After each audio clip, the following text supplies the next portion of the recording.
Der er vist noget galt her. Hvor er I mange?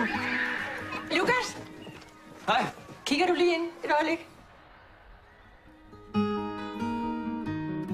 Hvad er det for noget? Hvad er det, der er sket? Ja, det kan jeg ikke sige. Måske det bedste, at du tager fri et par dage, ikke? Så kan vi få det her på plads sådan stille og roligt. Nå, hvad har hun nu fundet på, den lille bandit? Hvad er det, de siger?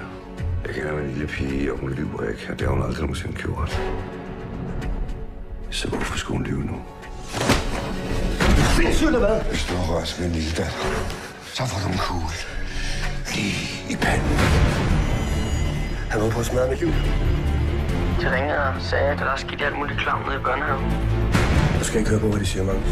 Det er min bedste mænds datter, det ved du godt, ikke? Jeg tror på børnene, Lukas. Det har jeg altid gjort.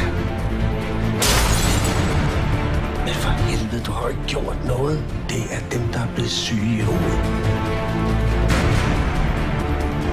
Smut hjem med dig. Kan du så ikke hilse mig at sige, at han ikke skal handle her mere, og han skal heller ikke bede dig om det?